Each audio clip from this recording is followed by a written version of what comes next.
Hello. Howdy, howdy, howdy. Someone just coughed. How you doing? Hope you guys are doing well. It's Cthulhu. It's Saturday, September 16th. Wow. Halfway through September already. That's okay. We're here. We're alive. We're living the dream. We're doing a book club. And today we're talking about a very interesting article. The first two articles in the Anti-Memetics Division Hub very much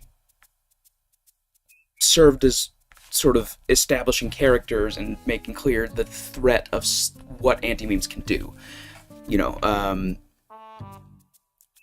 what's the first one called? We Need to Talk About 55 was very much about establishing Marion Wheeler as a character and who she is, what she does, and what nestics do, which are essentially drugs that allow you to remember things that don't want to be remembered or things that shouldn't be remembered.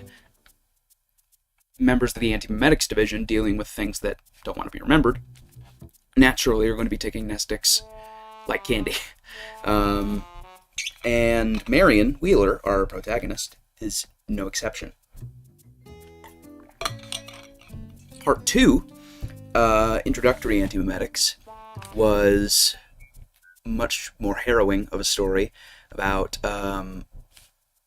Paul Kim being pursued by an anti-memetic entity that was trying to basically consume his memories and his person and make it so that no one could remember him. Thankfully, Paul Kim figured out a way to stop it, but perhaps only temporarily. But he's alive, which is more than can be said for most people who were pursued by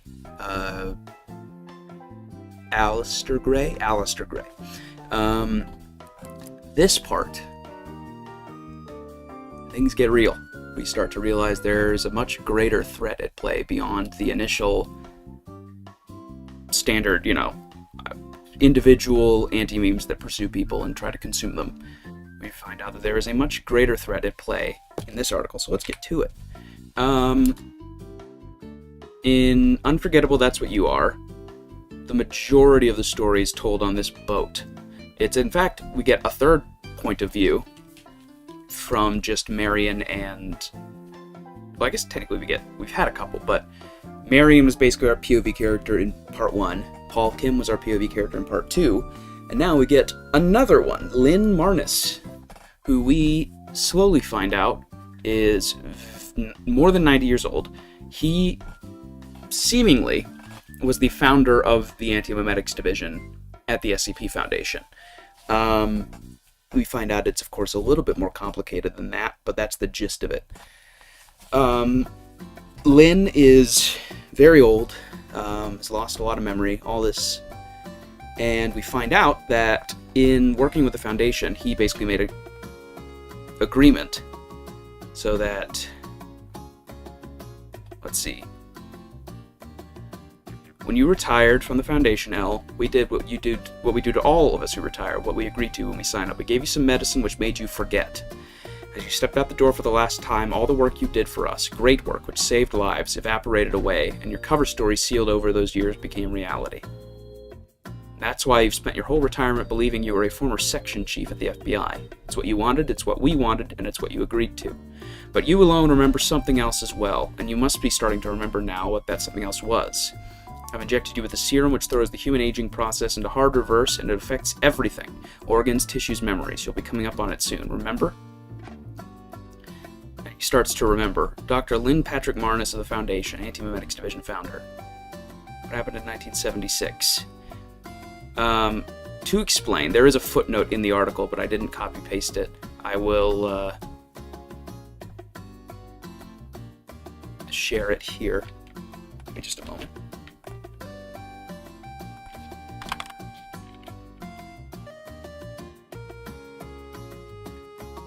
This right here is the important bit.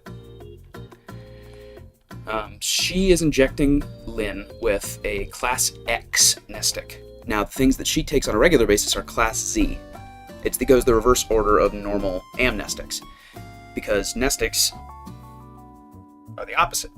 Class amnestic drug is a failed eternal youth serum. X rejuvenates both mind and body for up to blank years, or by up to blank years, but its effects are temporary, wearing off in a matter of hours. Furthermore, as the drug wears off, the suppressed time reasserts itself all at once, causing a harmful whiplash effect on the subject's physiology. X can rejuvenate an individual safely by up to 30 days, but with stronger doses, the whiplash effect becomes dangerous, and past a threshold of 16 to 18 months, it is fatal in all known subjects. X's restorative effect on the human memory is essentially a side effect of all of this. However, this side effect is so useful that it has become the drug's main practical purpose. The Anti-Memetics Division uses small doses of X to temporarily sharpen or restore memories from the recent past. This aids Foundation operatives in the accurate recall of incidents involving memory-corrupting entities. So, essentially, incredibly powerful nestic, which allows someone to revert physically back to the physical state that they were at a certain point in time, but only temporarily. So as she explains in the article, he's about to die, basically. You signed over your final 12 hours for us, or to us. You asked for a full and happy and well-deserved retirement. But now for the last day, you work for us again because of one particular job. I have it in writing here, you see. Do you recognize your signature and mine? I witnessed. Yes. We need some memories from you, she explains. Memories which nobody else in the world has access to, and which are buried so deeply that we can't extract them without killing you. So this afternoon, that's what we're going to do. We're going to extract those memories, and once we're done, you'll be dead. So, yes. Yeah, they explain. Elle, you died surrounded by grieving family. They loved you very much. The funeral for your fake is in a few days, but unfortunately you won't be able to see it yourself. You're dead now, and this is what comes next. So, Lynn Marnus has reached the end of his natural life, which means, for the last couple hours, they are going to revert him physically back to the state he was many, many years ago, knowing that it's temporary, knowing that he was probably on death's door anyway. They're going to try to get whatever useful information they can out of him before the whiplash effect of the Class X nestics takes hold and kills him. Marnus, of course, knows Marion Wheeler. He remembers her. He, in fact, thinks her name is Hutchinson. Marion Hutchinson. It's Wheeler now, but she doesn't correct him. Yeah, let's see. They say...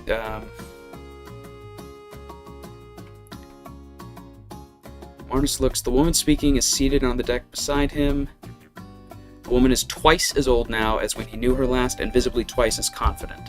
He taught her everything he could remember at the time. He remembers her as a field agent. He remembers sending her through hell a fistful of times. So they have a rapport. She explained she witnessed when he signed away his last 12 hours. And slowly we start to find out little bits and pieces about the history of the Anti-Memetics Division, because Wheeler specifically wants to know what happened in 1976. He sits up. He feels one thing I love about this article, and all of qntm's articles, are the prose, the very descriptive language for these anomalous events. It feels as if his brain is cleaved in two by a wormhole, such that his eyes are focusing on different time periods. In his right eye, he sees the lake and the boat he's dying on. In his left, he sees a collage of electrifyingly familiar past faces and places. Bart Hughes, the guy who wrote SCP-055, we heard about earlier, with his grin and thick glasses and baby face looking like some kid dressed up as a Foundation researcher. The original Site-48 crew, great text but a hopeless excuse for a softball team. Young Marion with steel-strong nerves and a mind like a laser, suits and lab coats and MTF operatives, and everywhere paperwork and floods of serial numbers. 76 was the year he founded the division. He brainstormed the whole thing in one legendary week, hammering out the science and then distilling the first chemical nestic with the help of a hand-picked trio of assistants, the first anti-memetics researchers. No anti-memetic SCPs had ever been observed up to that point. The entire operation was shot in the dark, and yet the team immediately struck gold. Passive black holes of information, active predatory infovores, unremarkable worms which covered the human skin like dust mites, contagious bad news, self-sealing secrets, living murders, Chinatowns. But it was all too fast, Marna says. Special containment procedures take time to develop, much more time than I took.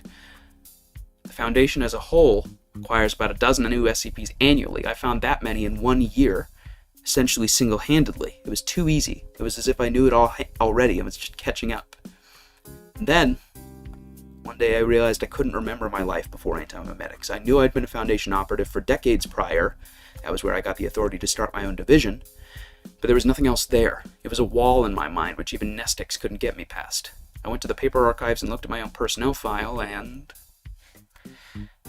basically, Marnus founded the Anti-Memetics Division with prior knowledge that he doesn't know how he acquired. There's no way he would have been able to do all this without some sort of information, some sort of context. And as we find out, that context came because, well, he seems like another man once the second dose takes effect. He basically is aging back to the 40s at this point. He gets to his feet. We weren't Foundation at first, he says. The first Anti-Memetics Division was a U.S. Army project. It ran parallel with Manhattan. We called ourselves the Unthinkables. Basically, I won't read all of this verbatim. Lynn Marnus worked with the U.S. Army on some kind of bomb. They were trying to obliterate the idea of Nazism, as he says. And, well, they set off the bomb, but of course, it being a bomb that obliterates memories, they forgot they built it. So they started building another one, but they realized, we got looped. It was the textbook. We built the unthinkable bomb and test detonated it, and it worked perfectly. The bomb destroyed itself and erased its own successful detonation and flattened all the knowledge which had gone together to build it. We forgot that we had ever built the bomb at all and started over. To our credit, we pretty quickly realized what must have happened. Anyway, Marion, of course, is doubtful about all of this, but, you know. Oh, this is covering the chat, isn't it? Uh-oh. Ah! That's not what I wanted to do.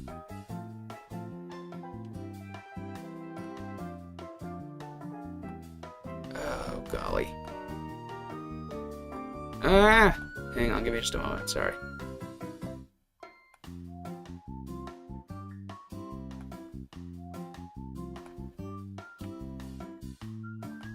Yeah, that'll be fine, I guess. Whatever. It's fine. It'll be fine. Well, no, it won't. Hang on. It just only just occurred to me that it's probably covering up part of the chat, so. Whoops. Might be. Okay, that's fine. Basically, yeah, Marion, of course, is doubtful about all this, but yes. The Unthinkables bombed themselves. But yeah, I resurrected you, although I could see it that way. I could see that in a way you've already answered. This bomb was the means, wasn't it? The old Anti-Memetics Division bombed themselves. I assume they knew what they were doing that time. I assume it was not an accident. It was not. But basically, for some reason, the Unthinkables obliterated themselves. Not just from reality, from memory. Nobody remembers who they were. And it seems like Lynn was the only survivor. I think he explains that later. After the war, the second bomb collected dust for years. In 1951, a cult movement began in Ojai, California. It was wrong. Everything about it was just wrong. In a matter of days, it was a national phenomenon and still growing.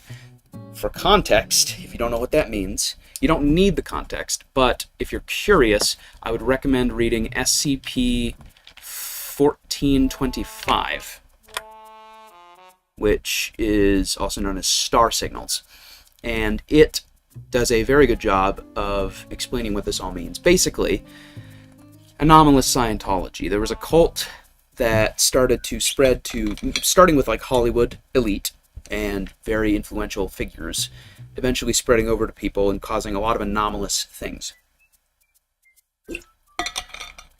And then the Foundation steps in, integrated all, or as he says, acquired us. Basically took the Unthinkables from the U.S. Army, integrated them into the Foundation. They detonated the bomb and erased the cult. No one was harmed. It was a completely clean detonation.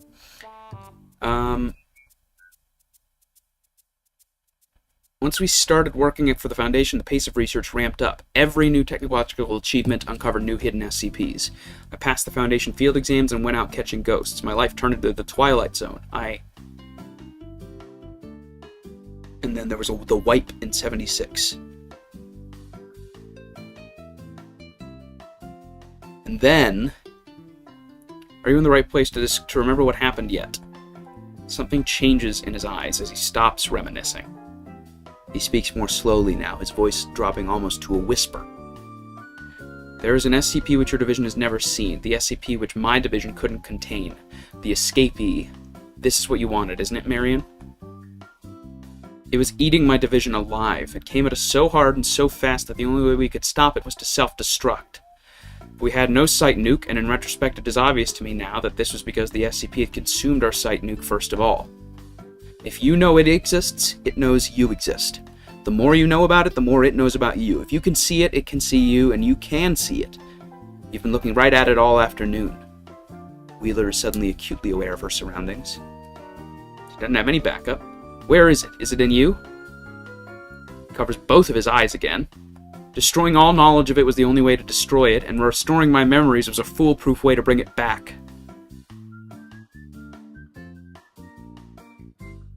There is a way to fix this, Marna says. And then, this is the most dangerous thing. Elle, you need to tell me what this thing is. That's the opposite of what we need to do, Marna says. You need to set another bomb off. We don't have that bomb. We lost that technology.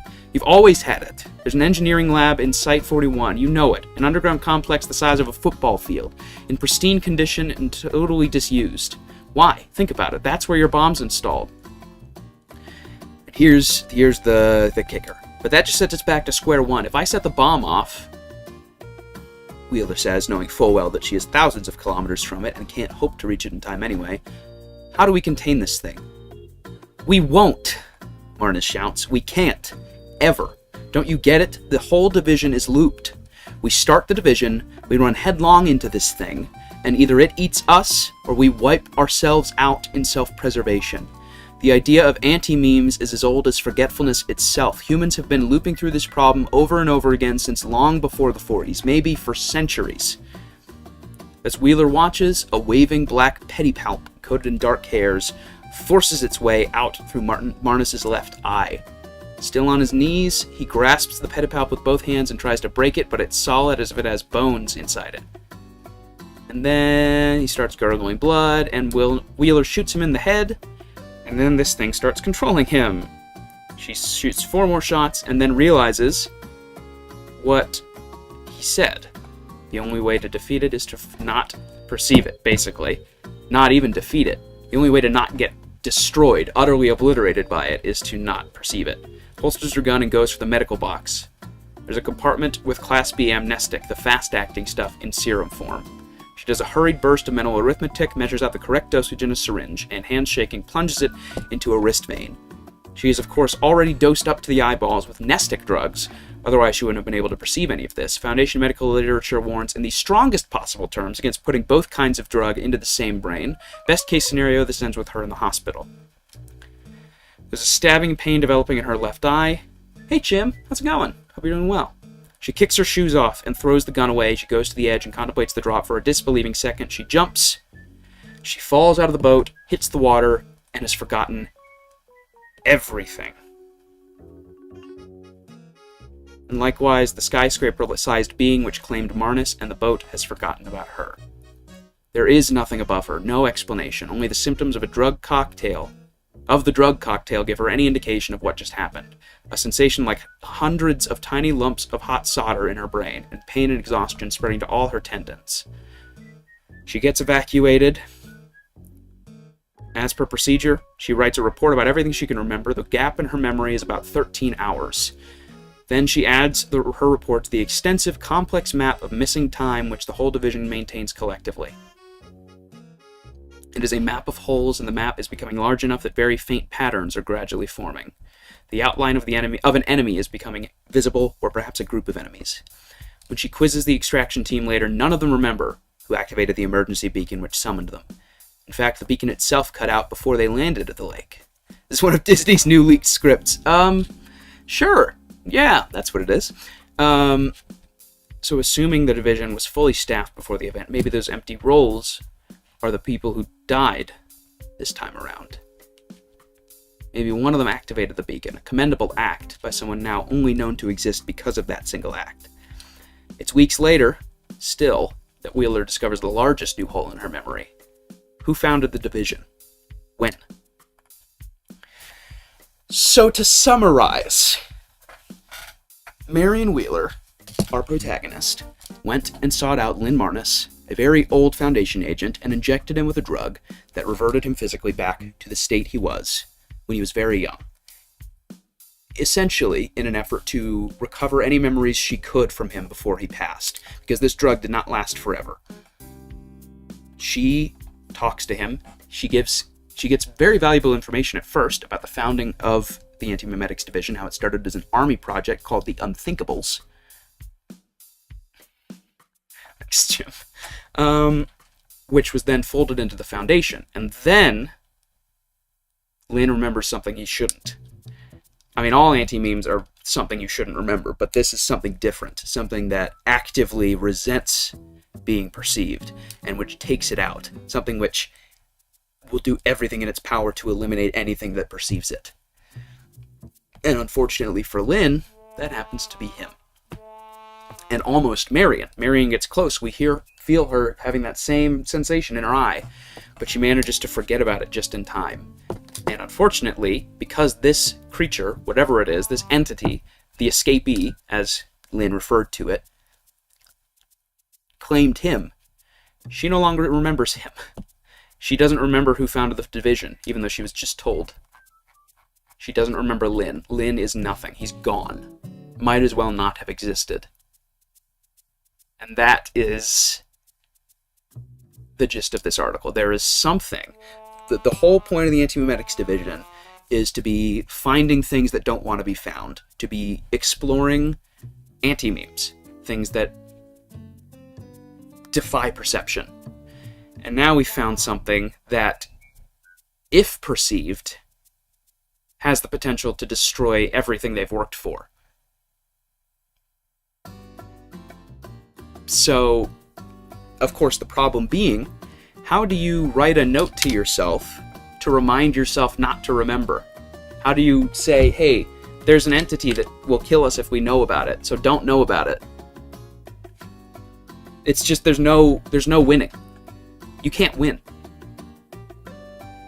And that's the gist. There's this entity, the escapee, who basically has the perfect camouflage. Not because it can't be perceived, but because once you do perceive it, you may as well not have existed. It's like a Gorgon, but far more destructive and far more effective at erasing you from existence.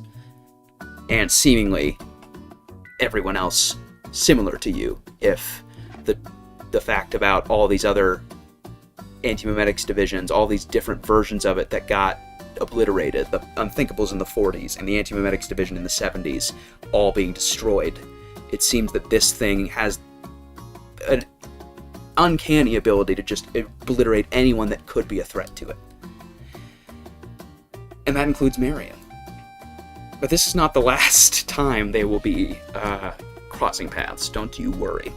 But that essentially is the gist of this article. That's Unforgettable, That's What You Are by QNTM. This is, of course, part 3 of the Anti-Memetics Division, also by QNTM. We covered parts 1 and 2.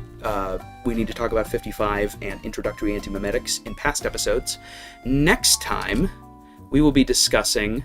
it's like, I wonder what would happen if everyone in a large location perceived the entity.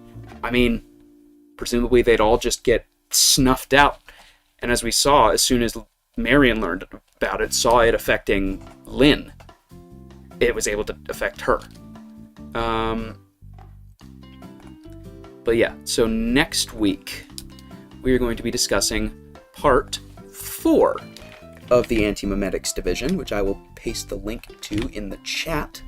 Case Colorless Green, which, sort of not giving too much away, gives us a better perspective as to what exactly this thing is. What it is that killed Lynn, what it is that's been erasing versions of the Anti-Memetics Division from existence. So, if you're curious, feel free to read ahead, or just wait till next week. Next Saturday, in fact. For those of you who are curious, this coming week, Monday, I think I'm going to be doing a music stream. I'm going to be trying to record music for my streams in the future, background music. Tuesday, I'm not entirely sure yet. My mom and I are still figuring out exactly what we're going to play. Next Friday, will the location itself be snuffed out? That's a good question. I don't think the location would be snuffed out, but I think all the people would be snuffed out. I think people would just think of, people would just be like, that place is empty. Weird. Friday, my mom and I are going to be playing Skyrim.